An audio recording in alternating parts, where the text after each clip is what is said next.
하나님은 살아계십니다. 이 시간에도 성령으로 역사하고 계십니다. 말씀을 통해서 하나님 은혜와 축복이 넘치는 시간이 되기를 축원합니다. 이 세상에서 어느 누구도 고통을 좋아하고 고통을 받고 싶은 사람은 없을 것입니다. 여러분들은 어떠세요? 저도 마찬가지입니다. 저도 하나님 안에서 고통 없이 아주 편안하게 기쁨으로 살아가는 것을 더 좋아합니다. 아마 모든 사람이 그러지 않을까요? 아무리 의인이라 할지라도, 온전한 사람이라 할지라도, 주를 위해서 사는 사람이라 할지라도 고난은 싫어할 겁니다. 왜 그럴까요? 우리는 이 육신을 갖고 있기 때문에 그렇죠. 육신을 갖고 있기 때문에 육신이 힘들면 괴롭고 힘들고, 정말 아무것도 하기 싫은, 힘들면 모든 것이 다 싫어지는, 그렇기 때문에 그렇습니다. 근데 성경 안에서는 이렇게 말을 많이 하죠. 우리가 정말 고난을 받기 싫은데 하나님께서는 주를 위해서 고난을 받아라 라고 말을 하거든요. 그래서 우리는 하나님의 그 명령이기 때문에, 하나님께서 우리들에게 원하기 때문에 힘든다 할지라도, 어렵다 할지라도 그 고난을 견디면서 하나님 앞에 나가려고 한다라는 거죠. 근데 우리 고난을 받으면서 하나님께서 고난을 받으라고 그랬기 때문에 이것 때문에 하나님께서 나에게 고난을 주는 거구나, 이런 일을 하기 위해서는 반드시 고난을 받아야 되겠구나, 이렇게 어떠한 이유를 안다라고 하면 어떤 목적이 생기고 방법을 알기 때문에 훨씬 더 고난은 힘들지 않아요. 네? 어떤 고난이 가장 힘든다는 거죠? 그 고난에 대해서 이유를 알 수가 없을 때. 만약에 이유를 알지 못한다라고 하면 이 고난을 내가 어떻게 이 고난을 없앨까? 고난을 받지 않을까? 그 방법을 모르거든요. 그렇다라고 하면 그냥 당할 수밖에 없는 거죠. 만약에 이유를 안다라고 하면 내가 이 고난은 이런 방법, 이렇게 왔으니까 내가 이런 방법을 통해서 이 고난을 없애겠다, 이렇게 하면 고난을 받지 않겠다. 그래서 그렇게 노력을 할 수 있거든요. 뭔가 내가 고난을 받지 않도록 정말 열심히 그 목적을 가지고 일할 수 있거든요. 근데 이유가 없으면 목적도 없는 거예요. 어떻게 해야 할 방법도 모르는 거예요. 그때가 가장 참 힘들어요. 뭔가 정확한 목적이 있다라고 하면, 뭔가 정확하게 방법이 있다라고 하면 그 방법을 찾아 우리가 나갈 수 있는데, 그게 없기 때문에 힘들다라는 거예요. 왜 힘들까요? 희망이 없기 때문에. 만약에 이유를 안다라고 하면 내가 이렇게 노력을 하면 내 이 고난을 없애겠구나, 고난을 이기겠구나, 나는 그런 희망이 있거든요. 그런데요, 어떻게 해야 될지 모르는 그 이유를 모를 때는요, 힘든 가운데 희망이 없어요. 그냥 이 고난이 죽을 때까지 있어야 될까? 이 고난이 언제까지 갈까? 희망이 없다라는 거예요. 그러기 때문에 힘들어요. 조금이라도 어떤 희망이 있다라고 하면 그 희망을 붙잡고, 아주 조금의 희망이라 할지라도 그 희망을 붙잡고 우리가 그 고난을 이겨낼 수 있는데, 희망이 전혀 없다라고 해버리면 어떻게 보면 포기하는 거랑 마찬가지죠. 왜 인생이 포기할까요? 희망이 없기 때문에. 앞에 뭐가 보여지는 게 없기 때문에 우리가 다 포기하는 거죠. 만약에 우리가 앞에 분명히 보여지고 앞에 그것을 쫓아간다라고 하면 아무리 힘들어도, 고통스럽다 할지라도 그 희망이 있기 때문에 참고 이겨나가거든요. 근데 앞에 희망이 없으면 그게 상당히 힘들어요.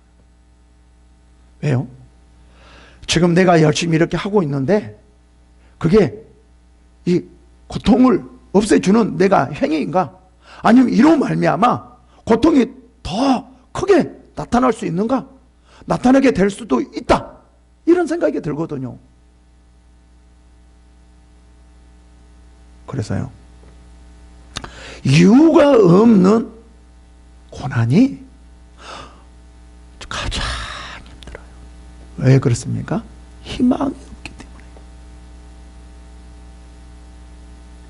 여러분들은 한번 이러한 고난을 당해본 적이 있습니까? 고난이 있는데 이 고난이 어떤 고난인지, 왜 이렇게 내가 힘든지, 무엇 때문에 이러는지 전혀 알 수 없는 이 고난. 그래서 대부분 많은 사람들이 이러죠. 너무 힘들고 고통스러우면 이제 뭔가 그 방법을 알기 위해서 어디를 가죠? 이상하게 참 교회는 안 오고 요즘은 무당한테 가더라고요. 옛날에는 힘들고 어려우면 교회로 왔는데 요즘 무당한테 많이 가더라고요.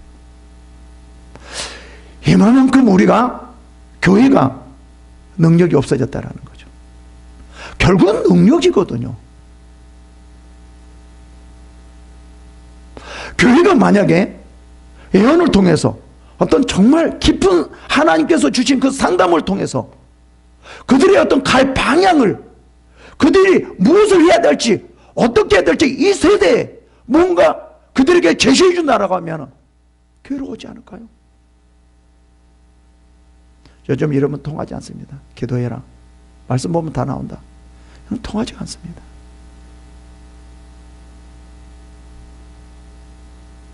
어려우면 어려울수록 교회가 부흥했는데 지금 우리의 이 교회가 거기에 따라 나가지를 못하는 거예요. 그런 능력이 없다라는 거죠. 그래서 요즘 되게 많은 사람들을 보면, 그리고 믿지 않는 사람들을 보면 교회에 오려고 하는 것이 아니라 무당하게 많이 가더라고요. 제가 이번에도 그런 거를 봤거든요. 너무 힘들고 어려우니까 무당에 갔다 왔더라고요.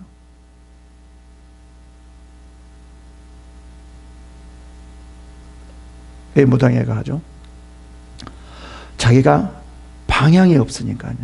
어떤 목적이 없으니까요. 어떻게 나가야 될지 모르니까요. 이제 마지막 때 가면 갈수록요, 혼란하게 됩니다. 정말 힘들어집니다. 이 젊은 사람들이요, 이제 자기 갈 방향들을 잊어버려요. 왜 그런 줄 아세요? 사탄이요, 젊은 사람들이 갈 방향을 다 알 수 없게 만들어버려요. 그래가지고 어디를 찾게 만든 줄 아세요? 무당들을 찾게 만드는 거예요. 지금 그러한 세대가 되어가고 있거든요. 우리 교회가, 우리들의 이 교회가 한 번쯤 생각해야 되지 않을까요?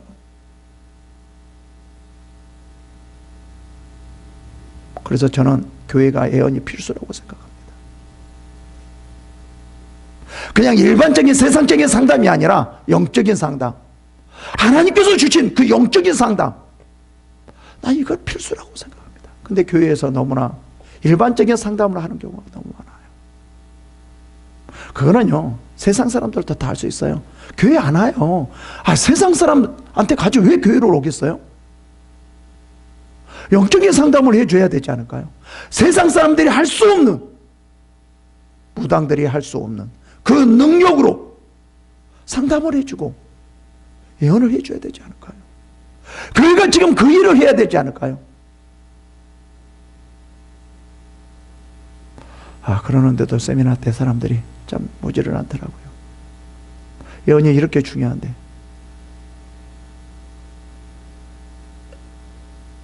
좀 많은 사람들이 어떤 이유를 모르고 방법을 알 수 없으니까 힘들고 고통스러우니까 그냥 두 부류로 나눠요. 어떤 사람은 집에 있어서 아무것도 하지 않고 그냥 아주 청년들이 거기서 살아가는 사람들이 되게 많고요. 지금 상당히 그런 사람들이 너무 많대요. 그 다음에 또 어떤 사람들은 자기 가야 될 방향을 잡지 못하고 힘들어하는 사람이 있고, 어떤 사람은 좀 그거를 찾고 나가는 사람이 있고요. 교회가 무엇을 해줘야 될까요?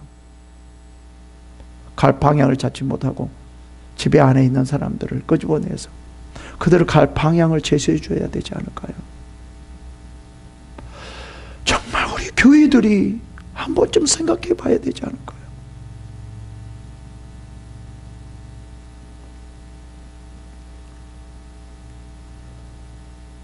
욥이 마찬가지입니다. 욥이 왜 고난 속에서 괴로워하고 있었을까요? 왜 힘들어하고 있었을까요? 온전한 사람이라고 그러고요, 정직한 사람이라고, 하나님 앞에 온전히 나가는 이런 사람인데 왜 힘들어할까요? 그것은요, 이유를 모르기 때문에 그래요. 고난 속에 자기가 무엇을 어떻게, 어떤 방식으로 가지고 나가야 될지 그 방법을 모르기 때문에 지금 괴로워하고 있는 거예요.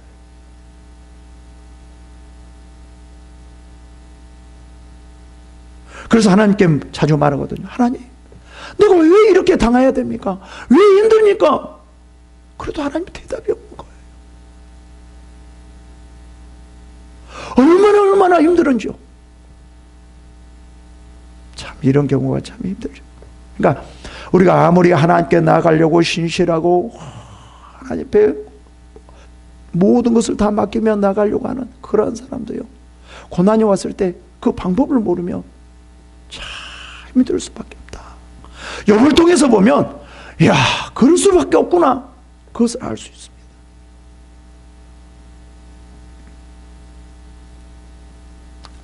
우리는 다시 한번 생각해 봐야 됩니다. 우리가 하나님 안에서 고난이 왔을 때 어떻게 해야 될 것인가? 더러는요, 욥과 같이 이유가 없을 수가 있어요. 이유가 없을 수가 있어요. 그때 기독교인들이, 우리 신앙인들이 어떻게 나가야 될 것인가 하는 거거든요. 그래서 욥기는 뭐라고 말하냐면요, 모든 것이 하나님의 선하심을 나온 것을 믿고 나가라. 너를 절대 죽이려고 하는 것이 아니다. 너를 힘들게 하려고 하는 것이 아니다. 하나님의 그 선하심 안에서 내가 너와 함께하고 있다. 그 고통 안에서도 너와 함께하고 있다. 믿고 나가자. 네가 방법을 모른다 할지라도, 어떤 방법이 없다 할지라도, 나가야 할 방향이 제시되지 않는다 할지라도 거기 안에서 하나님을 원망하지 말고 불평하지 말고 그 고난에서 꿋꿋이 이겨나가자. 지금 그렇게 하고 있거든요. 왜 우리가 세상 사람들과 우리 기독교인들이 다르냐면요, 그들은 하나님이 없기 때문에 그래요. 그래서 이유가 없으면, 어떤 고난에서 방법을 찾지 못하면 다 포기, 다 쓰러지는 거예요. 그러나 우리 기독교인들은 절대 그러면 안 된다라는 거예요. 왜요? 하나님이 있기 때문에. 하나님의 그 신실한 하나님, 절대로 우리를 포기하지 않는 하나님, 우리를 이끌어 주시는 그 하나님, 그 고난 가운데서도 하나님 우리를 붙들고 계시고 이끌고 계시다라는 거. 보이지는 않지만, 어떤 이유도 모르지만 우리는 믿는 거예요.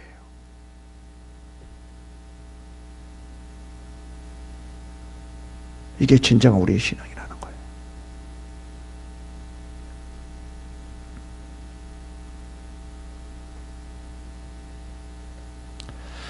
대부분 많은 기독교인들도 극한 고난에 처해 있을 때, 이 이유를 모를 때 많이 포기하는 경우가 더 많이 있어요. 여러분, 이제는 절대 그렇게 하면 안 됩니다. 그러면 그럴수록 우리가 하나님 앞에 더 나가기 위해서 힘써야 되고 애써야 됩니다. 이렇게 됐을 때 욥에게 변화되는 축복을 주었듯이, 하나님께서는 고난이 왔을 때 너희들이 어떤 신앙을 나에게 보이는가, 그것을 시험할 때도 있어요. 그래서 고난의 이유를 가르쳐 주지 않는 이유입니다. 지금 여기 마찬가지죠. 지금 어떻게 보면 욥은요, 참 이유도 모르고 정말 하나님 옆에 올바로 섰는데 그 고난이 이 욥을 보기에 끝이 없는 거예요. 끝날 생각이 없는 거예요. 근데 욥은 포기하지 않아요. 계속 하나님 앞에 나가, 하나님 왜 그렇습니까? 아, 이렇습니까? 저렇습니까? 그렇습니까? 이렇습니까? 계속 하나님께 지금 묻는 거예요. 그러면서 포기하잖아요. 우리는 이러지 않을까요? 몇 번 하나님께, 하나님 왜 그렇습니까? 고난 중에 왜 그래요? 정말 이렇게 없어지지 않아요. 몇 번 하다가 그게 없어지지 않으면 대부분 기독교인들도 어떻습니까? 포기하잖아요. 작정기도 하고 금식하고 기도받고 뭐하고 이렇게 해도 전혀 나아지는 그런 어떤 것이 없을 때 대부분 하나님이 나를 버리셨는 모양이구나, 이제 나 끝이야 하고 포기하는 사람이 상당히 많이 있다는 거예요. 욥은요, 정말 하나님 앞에 정직하며 신실하며 하나님 앞에 나가려고 온전한 사람이라고 온전히 하나님 앞에 나간 이 사람인데 고난이 왔어요. 그럼에도 불구하고 고난에 대해서 포기하지 않고 하나님 앞에 나가려고 하고 있어요. 어떻게 보면 이게 참 대단하다고 생각해요. 저도 곰곰이 한번 생각해 봤거든요. 내가 하나님 앞에 열심히 했는데 내가 고난이 왔다. 그러면 나는 어떻게 했을까? 욥과 같이 그래서 끊임없이 하나님 앞에 찾고 나가고 그렇게 했을까? 아니면 원망하고 불평하고 포기했을까? 그런 생각을 한번 해봤거든요. 전에는 항상 이런 마음을 갖고 있었거든요. 힘들고 어려우면, 고통스러우면 그러면 그럴수록 다 더 내려놓고 하나님 앞에 나가자, 전도하자, 이런 생각이 하고 있었거든요. 근데 또 막상 가면 모르죠. 지금 1절도 마찬가지, 이 본문도 마찬가지입니다. 이 본문도요, 지금 어떠냐면, 저 들풀보다도 하나님 나를 의심 여깁니까? 들풀도 저 보면은요, 이게 완전히 밑둥을 딱 잘라버려도요, 뿌리가 살아있으면요, 다시 살아나요. 그들은 희망이 있어요. 아무리 뿌리를, 이 가지를 잘라버리고 이 원통을 잘라버린다 할지라도 그들은 물만 있으면은요, 다시 살아나요. 그들은 희망이 있다고요. 근데 저는요, 이 고통에서 죽으면요, 끝이에요. 이렇게 고난을 받다가 죽으면 끝이에요. 조금 죽기 전에 좀 편안할 수 없을까요? 이런 마음을 하나님 앞에 아뢰거든요. 어떻게 보면 참 절실한 것 같아요. 아주 절실한 것 같아요. 볼까요?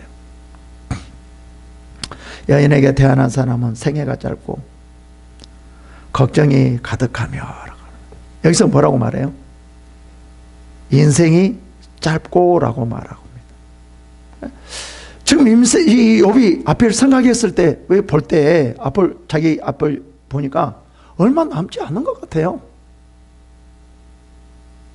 이 얼마 남지 않는 이런 삶 속에 지금 뭐만 남아있냐면 고통만 남아있는 거예요.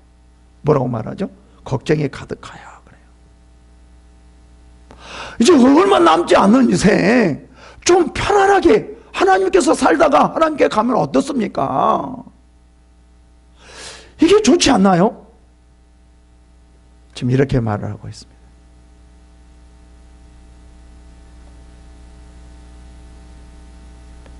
지금 하나님 앞에 좀 간곡히 지금 고난에 대해서 말을 하고 있어요. 너무 고난이 힘드니까, 고난이 크니까 좀 고난만 좀 없게, 좀 잠시라도 좀